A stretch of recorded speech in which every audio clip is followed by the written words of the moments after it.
और चलिए आगे बढ़ लेते हैं। तो शिक्षा का स्तर बेहतर करने के लिए, सुधार करने के लिए यहाँ पर राजस्थान में आपको जानकारी दें कि प्री समिट का आयोजन किया जा रहा है। इस वक्त इस कार्यक्रम में मौजूदगी है मुख्यमंत्री भजनलाल शर्मा की। क्या कह रहे हैं जरा वो आप सुनिए।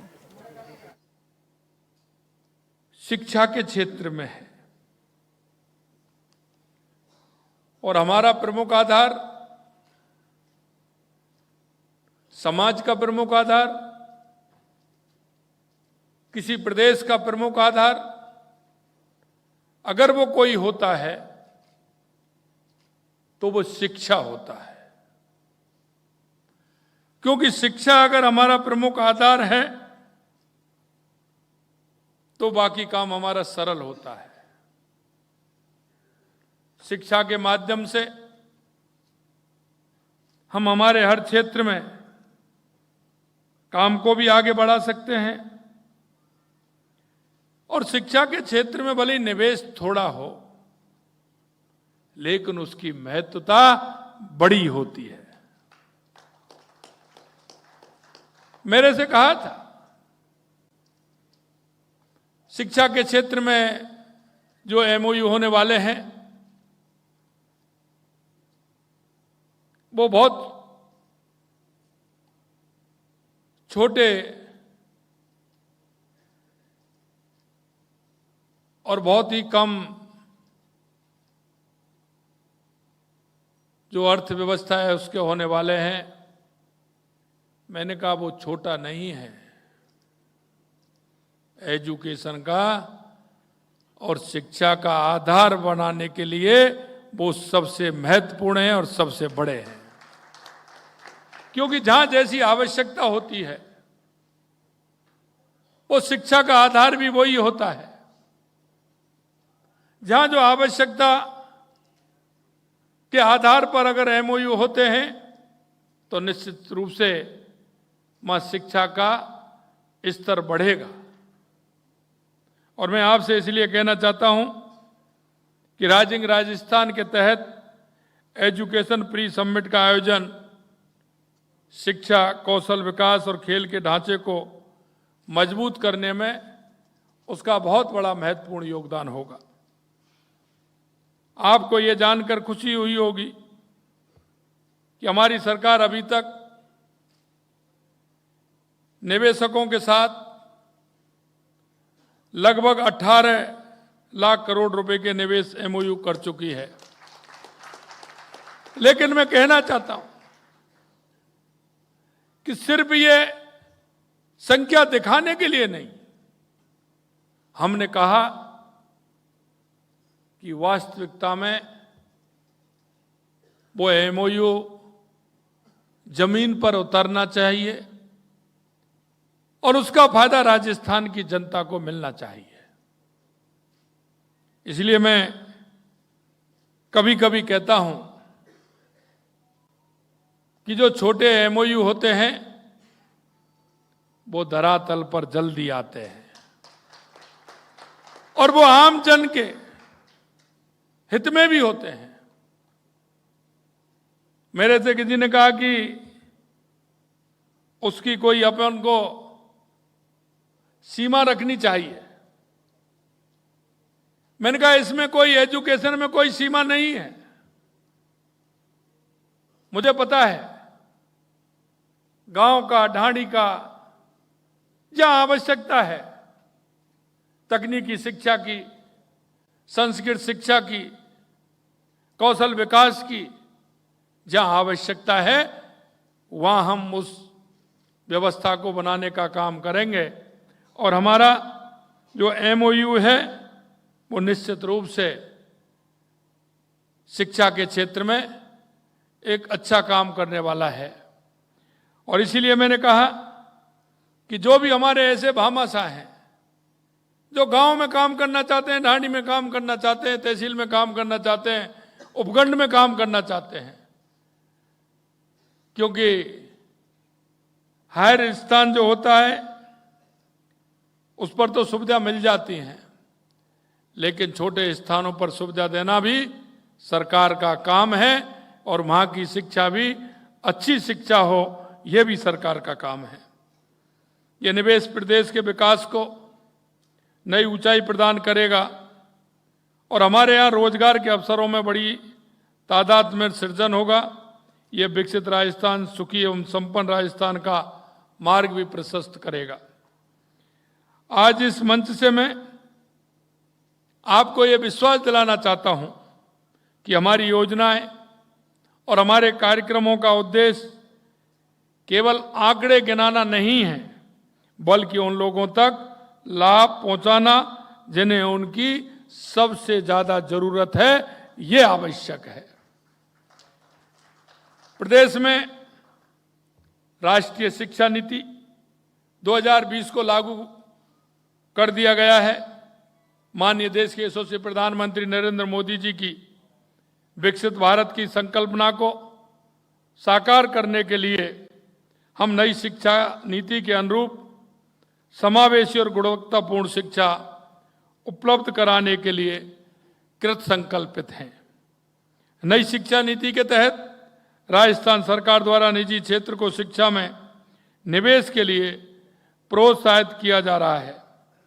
आपने देखा होगा वर्ष 2024-25 में लगभग 650 गैर सरकारी विद्यालयों को मान्यता प्रदान की गई है, जिनके द्वारा आधारभूत सुविधाओं के विकास हेतु 300 करोड़ रुपए से अधिक का निवेश किया जाना प्रस्तावित है। इसके अलावा स्कूल शिक्षा विभाग में 2000 करोड़ रुपए से ज़्यादा का निवेश होना प्रस्तावित है। इसी तरह संस्कृत विद्यालयों के विकास एवं सुगम शिक्षण के लिए 12 संस्थाओं द्वारा करीब 105 करोड़ रुपए के MOU किए गए हैं।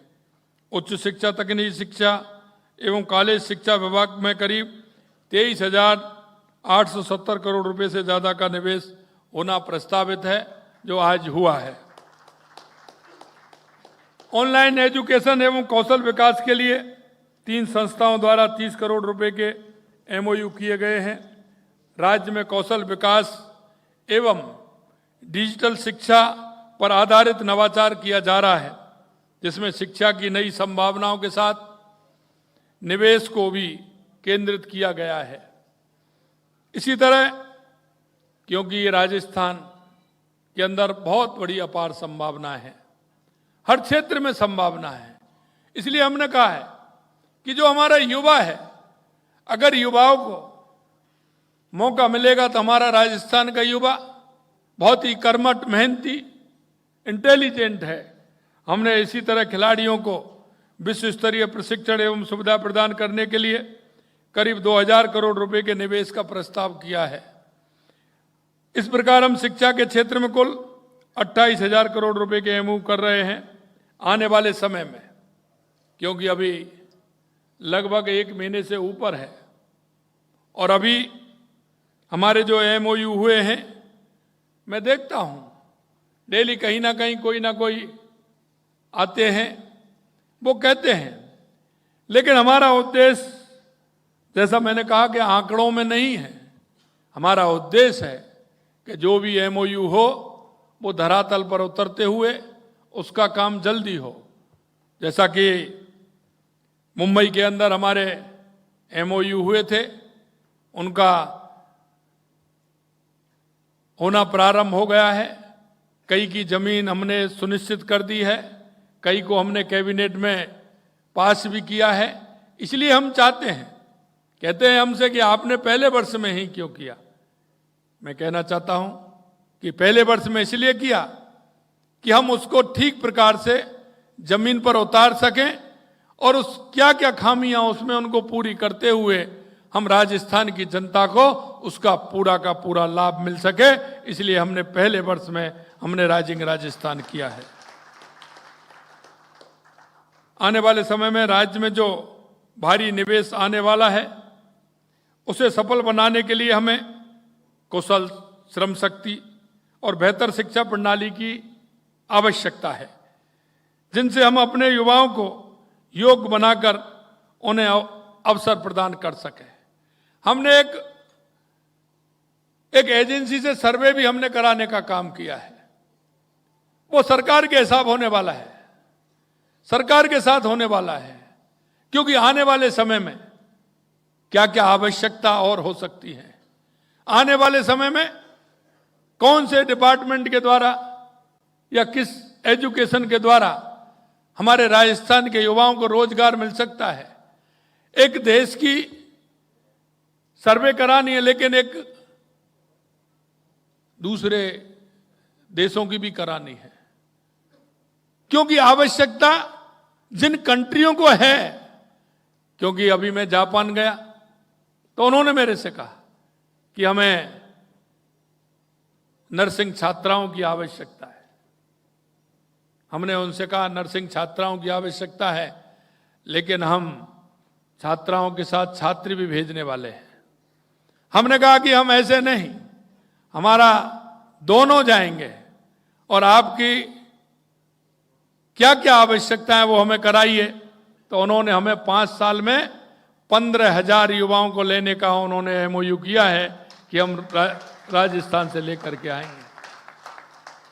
इसी तरह जब मैं जर्मनी गया तो वहां के लोगों ने कहा, मेरी जब वहां के अधिकारियों से और वहां के जनप्रतिनिधियों से बातचीत हुई, उन्होंने कहा कि हमें आवश्यकता है, हर क्षेत्र में आवश्यकता है। हम 1 लाख युवा प्रति साल हम आपसे लेंगे। हमने कहा हम 1 लाख नहीं, पहले हम आपको 20,000 देंगे।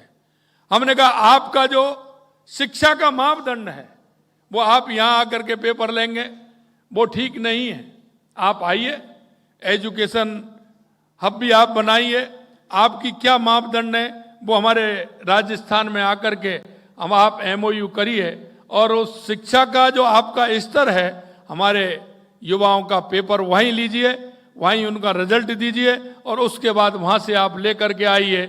आप यहाँ लेकर के आए, 2 साल 3 साल हमारे युवा वहाँ काम करें और आपके जो मापदंड हैं उस पर आप अगर उसको किसी तरह से पास नहीं कर पाए तो हमारा युवा कहाँ जाएगा। हमने कहा आप उस शिक्षा के माध्यम से आपका जो अनुरूप शिक्षा आप जो देना चाहते हैं, करना चाहते हैं, आप हमारे साथ एमओयू करके और उसको अच्छी शिक्षा प्रदान करें और उसका पेपर लें और उसके बाद आप वहां लेकर के आए। क्योंकि हम चाहते हैं कि हमारा युवा हर क्षेत्र में आगे है। हमारा राजस्थान का युवा हर तरह से सक्षम है। हमने कहा पर आप आएंगे तो निश्चित रूप से हम आपकी सहायता कर सकते हैं। इसके लिए पिछले 1 साल में शिक्षा के आधारभूत ढांचे को मजबूत करने में कई महत्वपूर्ण कदम भी उठाए हैं। हमने यही नहीं, हमने कहा है कि विभिन्न कंट्रियों की जो भाषा है उस भाषा ज्ञान के लिए भी हम राजस्थान में इस तरह के विद्यालय खोल करके उनको भाषा ज्ञान भी कराएं कि जिससे हमारा किसी कंट्री में जाने वाला हमारा विद्यार्थी है तो उसको किसी तरह से परेशानी नहीं हो। ये भी हम करने वाले हैं। 4,000 से अधिक राजकीय विद्यालयों में 8,000 से अधिक स्मार्ट क्लासरूम की स्थापना की गई है। 16,387 विद्यालयों में विज्ञान एवं गणित किट उपलब्ध करवाई गई है। राज्य के 639 राजकीय विद्यालयों में पीएम श्री विद्यालय के रूप में चयन किया जा चुका है। सह शैक्षणिक गतिविधियों को बढ़ावा देने रियल टाइम मॉनिटरिंग के लिए विद्या समीक्षा केंद्र की स्थापना की जा रही है। बजट में बालिकाओं के लिए हमने सैनिक एकेडमी की स्थापना की घोषणा की है, वो भी हम पूरी करने जा रहे हैं। आप आगे आएं और प्रदेश की बालिकाओं को नए अवसर प्रदान करने में अपनी भागीदारी निभाएं। 2024-25 में हमने 37 नए राजकीय महाविद्यालय खोले गए हैं, जिनमें 20 सह शिक्षा, 13 कन्या महाविद्यालय, 4 कृषि महाविद्यालय शामिल हैं। सभी जिला मुख्यालयों पर स्थित राजकीय महाविद्यालयों में बीबीए एवं बीसीए पाठ्यक्रम तथा सभी संभाग मुख्यालय पर स्थित राजकीय महाविद्यालयों में एमबीए एवं एमसीए पाठ्यक्रम प्रारंभ करवाए गए हैं। सभी जिला मुख्यालयों पर स्थित राजकीय महाविद्यालयों में कंप्यूटर साइंस पाठ्यक्रम प्रारंभ करवाए गए हैं। लघु सीमांत एवं बटाईदार कृषकों तथा खेतिहर श्रमिकों के बच्चों के लिए कॉलेज निधि शुल्क माफ किया गया है। ये भी हमने किया है कि जिससे हमारे गरीब जो बच्चे हैं, जो बटाईदार कृषक खेतिहर श्रमिकों के बच्चे हैं, उनको सुविधा मिल सके, कॉलेज निधि शुल्क माफ किया गया है। सभी गरीब परिवारों की बेटियों के लिए उच्च शिक्षा को निःशुल्क किया गया है। विदेशी भाषाओं में सर्टिफिकेट कोर्स आरंभ करवाए जा रहे हैं। जैसा कि मैंने आपको कहा, रोजगार और उद्यमता संवर्धन निवेश का वातावरण निर्मित करने के लिए हम निरंतर प्रयासरत हैं। कौशल रोजगार एवं उद्यमिता विभाग ने 126 रोजगार शिविर आयोजित कर 22,500 युवाओं को निजी क्षेत्र में रोजगार के अवसर प्रदान किए गए हैं। 30 ITI का नवीनीकरण एवं निजी निवेश के माध्यम से करीब 150 ITI का आधुनिकीकरण किया जा रहा है। युवाओं में कौशल क्षमता को बढ़ाने के उद्देश्य से राज्य कौशल नीति भी लाई जा रही है। उद्योगों की मांग के अनुरूप पाठ्यक्रम को भी अपडेट किया है, जिसके तहत आगामी 2 वर्षों में करीब 1.5 लाख से अधिक युवाओं को कौशल प्रशिक्षण उपलब्ध कराए जाने का लक्ष्य रखा गया है। हमने 5 वर्षों में सरकारी क्षेत्र में 4 लाख एवं निजी क्षेत्र में 6 लाख युवाओं के लिए रोजगार के अवसर प्रदान करने का जो संकल्प लिया है, उसे इस समिट के माध्यम से हम निश्चित रूप से पूरा करने में सफल होंगे, ये मैं आपको विश्वास दिलाता हूं। अंत में मैं ये कहना चाहूंगा कि हमने शिक्षा एवं कौशल विकास सहित अन्य क्षेत्रों में कई महत्वपूर्ण पहल की हैं।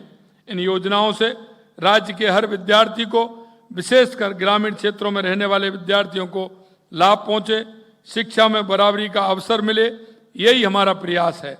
आप सभी का सहयोग और समर्थन हमारे लिए बेहद महत्वपूर्ण है। मुझे विश्वास है कि हम सभी मिलकर इस राज्य को और यहाँ की शिक्षा पद्धति को नई ऊंचाइयों पर ले जाने में कामयाब होंगे। इस भावना के साथ मैं आपसे इतना कहना चाहता हूँ कि आज आपके सहयोग से जो MOU हुए हैं, और मैं उन भामाशाहों को भी धन्यवाद देना चाहता हूँ, क्योंकि हर गांव में, हर उपखंड में, हर तहसील में ऐसे भामाशाह हैं। और आपके माध्यम से मैं एक निवेदन भी आपसे करना चाहता हूं कि ऐसे जो भामाशाह हैं, निश्चित रूप से उनका सम्मान भी करना चाहिए, और ऐसे जो ये काम करने वाले हैं उनको आगे लाते हुए उनको प्रोत्साहित भी करना चाहिए, क्योंकि शिक्षा एक ऐसा धन है कि जिसकी हम कल्पना नहीं कर सकते। क्योंकि आज आप सभी इस हॉल में विराजमान हैं, उस शिक्षा की देवी मां सरस्वती का उसमें बहुत बड़ा योगदान है। इसलिए मैं कहना चाहता हूं कि कहते हैं, गांव में कहावत है, व्यक्ति हर चीज में से बांट लेता है। भाई भी बांट लेता है और भी बांट लेते हैं, लेकिन मेरे भाइयों, ये शिक्षा ऐसा धन है कि इसको कोई नहीं बांट सकता। और शिक्षा ऐसा है कि आप जो देने वाले हैं, आप जो देते हैं, क्योंकि शिक्षाविद भी मेरे सामने बैठे हैं, जब आप देते हैं तो मन में एक प्रसन्नता का भाव भी होता है, और मन में ये बात भी आती है कि मैंने जो दिया है निश्चित रूप से आने वाले समय में इस समाज के, इस देश के काम आएगा। मैं अंत में इतना ही कहना चाहता हूं कि इसी भावना के साथ आइए हम सब मिलकर अपने राज्य को एक सशक्त, समृद्ध, उज्जवल भविष्य की कामना को लेकर चलें। हम राजस्थान को विकसित राजस्थान बनाएं। देश के यशस्वी प्रधानमंत्री नरेंद्र मोदी जी जो कहते हैं कि हम भारत को विकसित बनाएंगे, भारत को विकसित बनाने में अपना योगदान दें, क्योंकि यह सबसे महत्वपूर्ण कड़ी है, और शिक्षा के क्षेत्र में जितना करें उतना ही कम होता है। हम राजस्थान हमारा ऊंचाइयों को छुए, इस आशा और विश्वास के साथ आप सभी लोग आए। पुनः आप सभी को धन्यवाद। मंच पर विराजमान सभी हमारे साथीगणों का धन्यवाद। आप आए, सबको बहुत बहुत धन्यवाद। जय हिंद, जय भारत, जय राजस्थान।